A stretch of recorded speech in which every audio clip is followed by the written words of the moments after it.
This is 10 News with Sandra Sully and Bill Woods.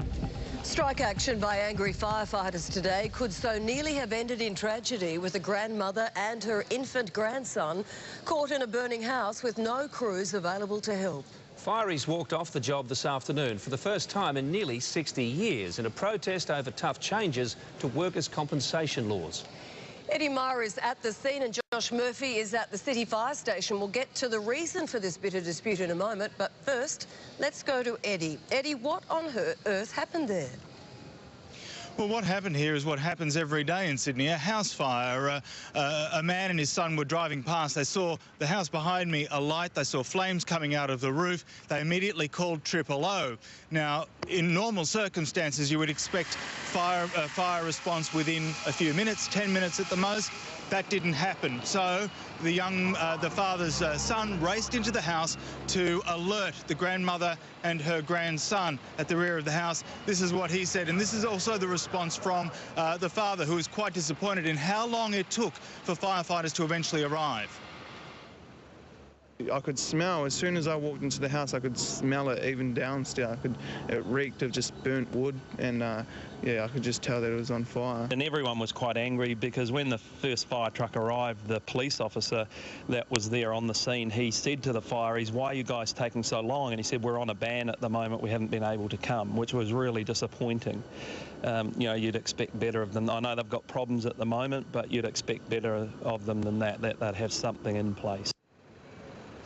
Now, eventually, fire crews did arrive, rural fire service and a specialist crew from the airport, normally there for fighting fires at the airport with aircraft. They arrived. Of course, the man who owns this house, he was quite pleased, of course, that his wife and grandson were okay, but very angry that it took up to 25, 30 minutes for anyone to get here and put the fire out. Unlucky that my wife and my grandson, they were out at that time. They didn't get caught on the fire. But it could be a lot better than what we are now if this fire brigade came a bit earlier. Now, of course, the Rural Fire Service has defended its response time. There will be a debate how long it took. We're also hearing that it could have taken as long as 45 minutes, but the Rural Fire Service is saying they were here within 17. Either way, no one was here in that critical time to save the house, and that will be something that is investigated and debated long after this event. Eddie Meyer, thank you. Let's go to state political reporter Josh Murphy now. Josh, our fireys, of course, are there to save lives and property. This is a rare dispute. How have they been pushed to this point?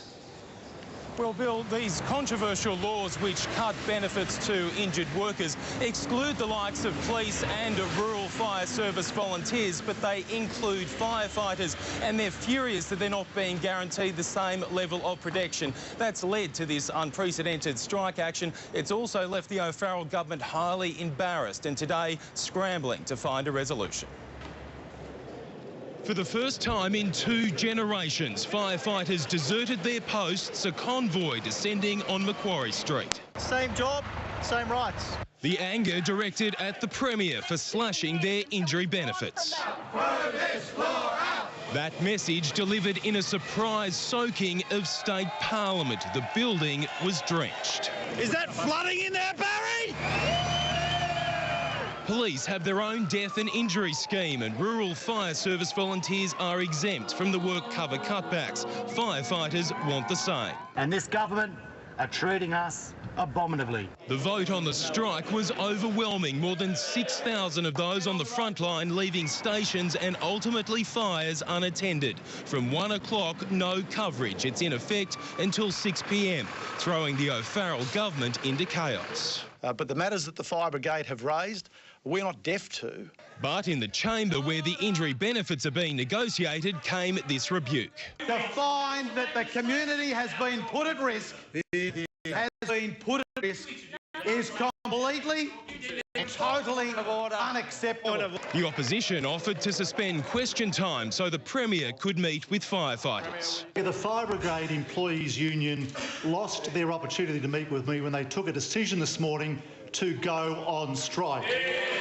Publicly defiant, but still a Premier under siege. These scenes, what you might call his very own convoy of no confidence. Now, we can reveal, despite that mass protest, that firefighters will still be included in these work cover changes because it has the support of key independent Fred Nile in the upper house. And we can also reveal that some of the protesters today may face charges over that drenching that State Parliament copped in the protest earlier this afternoon. Bill and Sandra. Josh Murphy, thank you.